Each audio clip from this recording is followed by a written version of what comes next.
I'm up on Mount Rainier, Tahoma, in what's now Washington State, occupied land. And whenever I come up here, the first thing I always think about is the glaciers. Oh, there's a marmot baby. Just went right into that hole right there.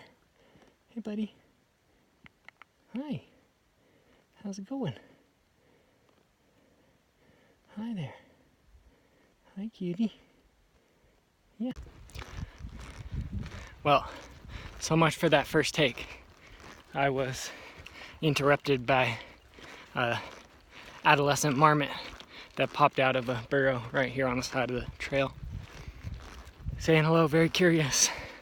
You know, these alpine marmots are one of the species that's extremely threatened by global warming.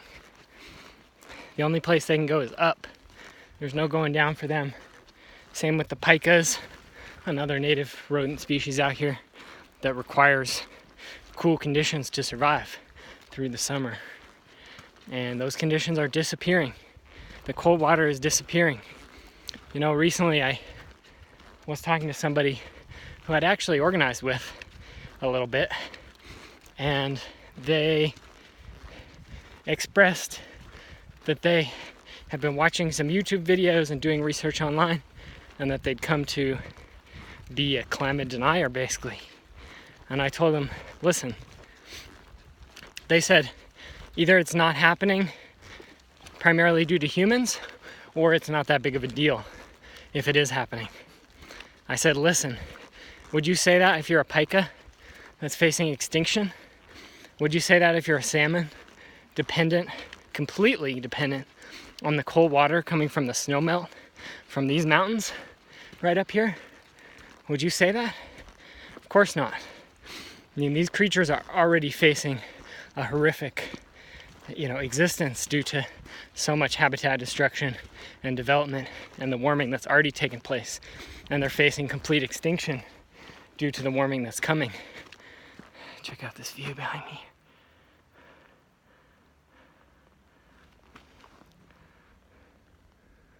Marmot country out here. This basin is one of their favorite places. We're watching a family of them yesterday, about 5 of them, all sitting together at the mouth of their burrow, cleaning each other, hanging out, enjoying the evening. You know, these beings have lives that they value just as much as we value ours. And we have no right, of course, to destroy their home. And, a lot of people, their response to these tragedies is to try and change their personal behavior, to bike more, to, eat more ecologically, to consume less. And, I do that type of thing myself. I live a very simple life. I don't consume much at all. I grow, hunt, or gather a lot of my food.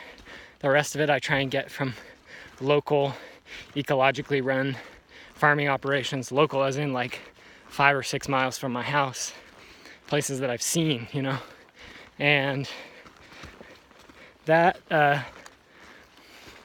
not something that everyone can do in this culture. In fact, in many ways, the definition of civilization is a culture that goes into areas where people are living sustainable lifestyles and are consuming their food locally and are consuming very little. Hi, buddy. There's another marmot right there. And destroys that way of life. Hi, bud. How you doing? Hi. Cute. Yellow-bellied marmots, I think. Not sure if you can see this guy. Hey, friend. There's a pika down there. Hey, friend. How you doing? Hi. See, these creatures live here. This is their home. They've got nowhere else to go. And as the glaciers retreat upwards, what's being uncovered is not these lush meadows. What's being uncovered is just bare rock. The creatures can't survive there. And the grasses and sedges and so on will take decades and decades and decades to get established there. In the meantime, the creatures that require that habitat are going to be dead. They're going to be gone. So, like I was saying, civilization, what it does is it goes into places where people are living sustainable lifestyles and destroys that and converts those people to slaves, serfs, or wage laborers, to the extent that there's a meaningful distinction between those. Of course there's a meaningful distinction, but they all serve the same purpose: making the wealthy wealthier, making the powerful more powerful. And essentially, if you have access to land, then you don't need to work a job. You can support yourself from that land. And that's privatization, that's private property, that's the enclosure of the commons, that's the destruction of communal ownership and communal responsibility that pretty much all traditional cultures have some variation of that way of dealing with land. So, that's why I say, look, we got to do a lot more than change our personal lifestyles. We got to confront that culture and dismantle it, destroy it. And as far as I'm concerned, that means militant organizing. They're not going to stop without a fight.